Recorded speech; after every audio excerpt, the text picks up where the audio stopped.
Good news! Central Americano MBBS just 34 lakhs. Columbus Central University. నమస్కారం, welcome to I dream. ధర్మ మార్గం with Vijitha కార్యక్రమానికి స్వాగతం.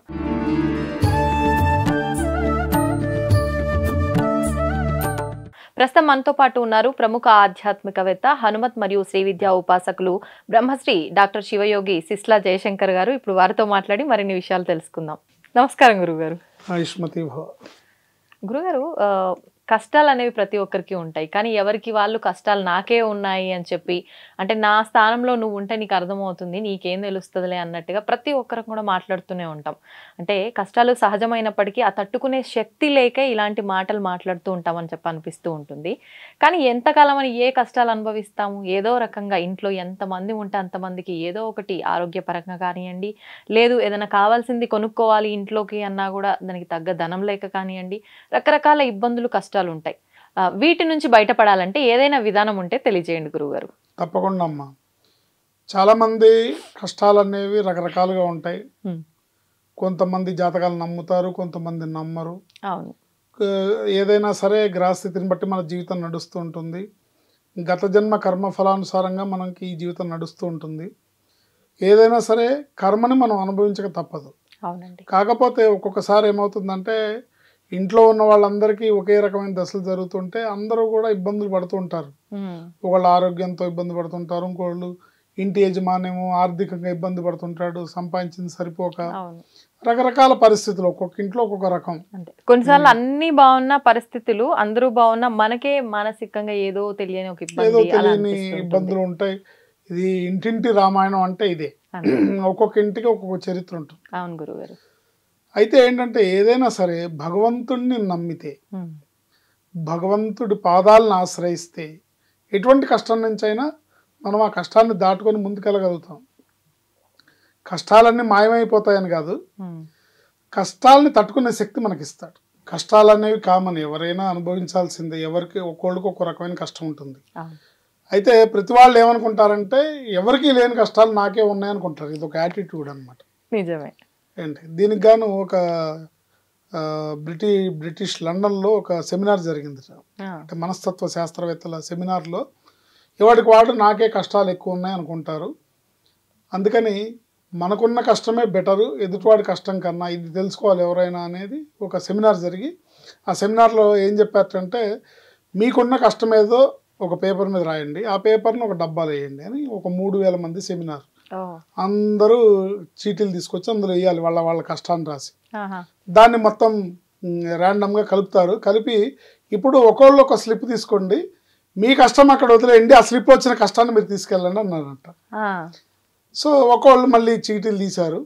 తీసి ఇట్లా చదువుకుంటూ అక్కడ డోర్ దాకా వెళ్ళేసరికి ఒక్కొక్కటి పరిగెత్తుకుంటూ వచ్చి, అమ్మో వద్దు నాకు ఈ కష్టం వద్దు, నా కష్టం నాకు ఇచ్చేయండి అన్నట్టు. అట్లా జనరల్గా ఈ కష్టం అనేది ఏంటంటే, ఫస్ట్ ఆఫ్ ఆల్ ఏంటంటే మనం మన జీవితంలో ఇది మన జీవితం అంటేనే పోరాటం. ఈ పోరాటం చేసి తీరాల్సిందే, కష్టాన్ని ఫేస్ చేయాల్సిందే, దాన్ని ఎదుర్కోవాల్సిందే. కానీ ఎప్పుడు జీవితాంతం కష్టం ఉంటుంది, అదే కష్టం జీవితాంతం ఉంటుందని అనుకోవద్దు. ఎందుకంటే ఈ పరిస్థితి శాశ్వతం కాదు, ఇప్పుడు అనుభవిస్తున్న పరిస్థితి శాశ్వతం కాదు, తప్పకుండా మారుతుంది. దానికి ఉదాహరణ సూర్యచంద్రులు. ఉదయం 6ంటికి వచ్చిన సూర్యుడు సాయంత్రం అస్తమిస్తాడు, మళ్ళీ ఉదయం 6ంటికి మళ్ళీ సూర్యుడు ఉదయిస్తాడు కదా. సో కష్టం కూడా అంతే, సుఖం కూడా అంతే. సుఖాలు శాశ్వతం కాదు, కష్టాలు శాశ్వతం కాదు. ఇది మనిషి జీవితం గుర్తించాలి. గుర్తించి కొద్దిగా ఇంతమంది పెద్దలు మహానుభావులు చెప్తున్నారు కాబట్టి వాళ్ళ సందేశాలు తీసుకొని మనం నాలెడ్జ్ని పెంచుకొని ముందుకెళ్ళాలి. ఇట్లాగే ఏంటంటే ఈ కష్టం ఎవరి కష్టం వాళ్ళకు ఉంది అనే భావన, నాకే ఎక్కువ కష్టం ఉందనే భావన ముందు మైండ్లోంచి తీసేయాలి. తీసేసి చక్కగా భగవంతుడిని నమ్మాలి. నమ్మిన వాళ్ళకి భగవంతుడు పక్కనే తోడుగా ఉంటాడు. నీకు ఆయన కనపడకపోవచ్చు, కానీ అడుగడుగు నీ తోడుండి నిన్ను కాపాడుతాడు, నిన్ను రక్షిస్తాడు. ఇందుకు చిన్న ఉదాహరణగా ఒక చిన్న మోరల్ స్టోరీ. తిరుమల తిరుపతి దేవస్థానానికి ఒక అతను నడక మార్గంలో ఎక్కుతున్నట్ట.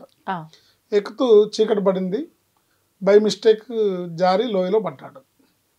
పడితే చెట్టు కొమ్మల మధ్యలోంచి పడుతున్నాడు, టపటపటపటప జారుతున్నాడు. ఆఖరికి ఒక కొమ్మ చేతికి దొరికింది, పట్టుకొని వెళ్ళాడుతున్నాడు. గోవిందా గోవిందా అని పిలుస్తున్నాడు. ఆయన భక్తుడు కాబట్టి, ఆ భగవంతుడు అక్కడే ఉన్నాడు కాబట్టి దేవుడు వచ్చాడు. వచ్చి ఏం నాయనా పిలిచావంటే, నన్ను కాపాడు స్వామి అంటే, ఏం పర్లేదు నన్ను నమ్మి చేతులు వదిలేసి అన్నట్టు. అమ్మో నేను చచ్చిపోతే అన్నట్టు. నీకేమవ్వదు, నువ్వు నన్ను నమ్మి వదిలేసే అన్నట్టు.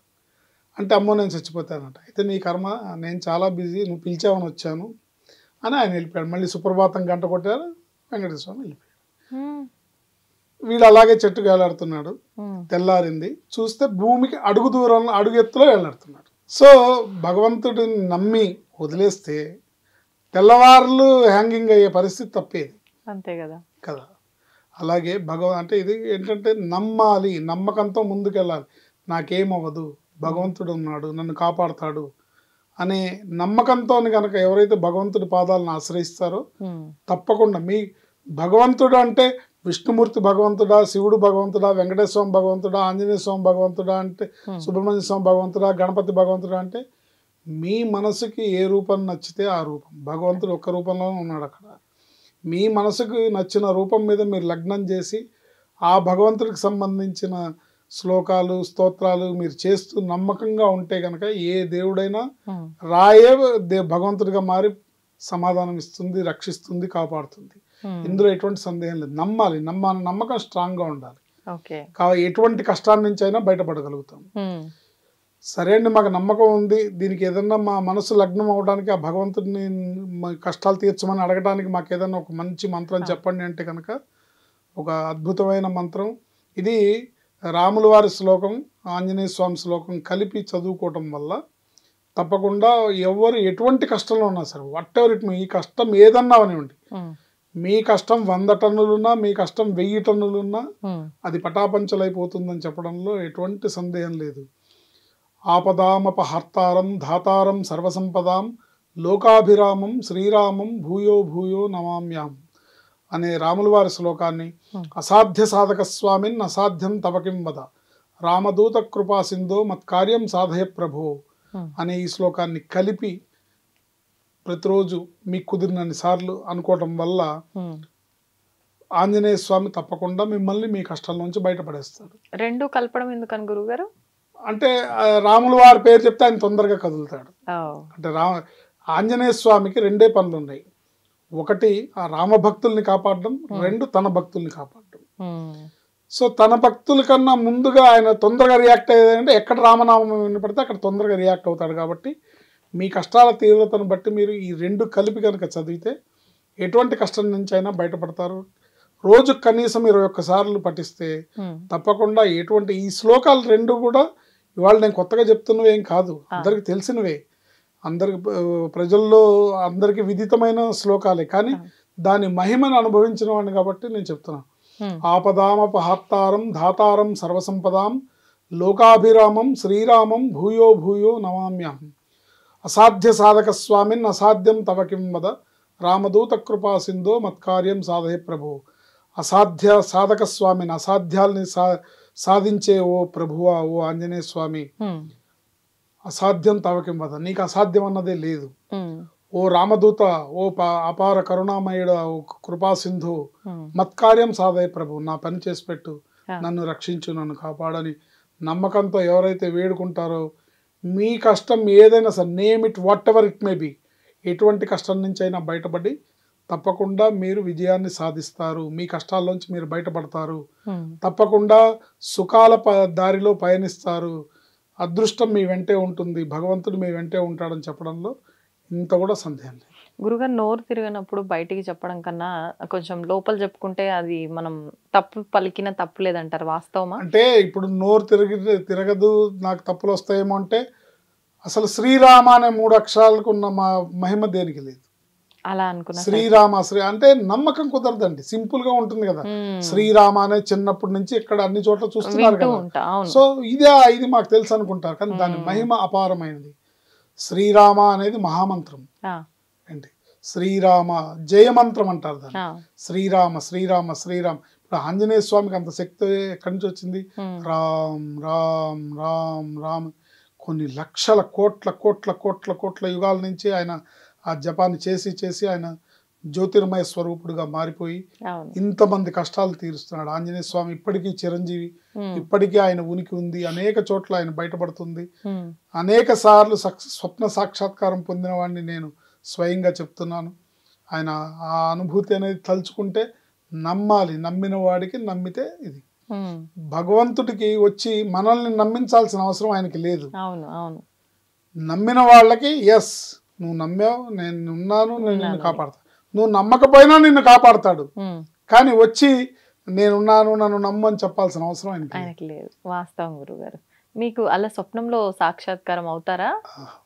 ఓకే, అంటే సాధారణంగా ఒక మూమెంట్ లో మా మిస్సెస్ ప్రెగ్నెంట్ గా ఉన్నప్పుడు మగపిల్లాడి కోసం నేను దీక్షగా తపస్సు చేసినప్పుడు 5వ నెలలో పట్టపగలు 11 గంటలకి ధ్యానంలో ఉండగా ఆయన పిల్లాడిని ప్లేట్లో పెట్టి చూపించాడు. శాంక్షన్ చేశాను, బాధపడకు, ఆ మగపిల్లాడు పుడతాడు అని. అంటే అప్పటికే మాకు 2 ఆడపిల్లలు.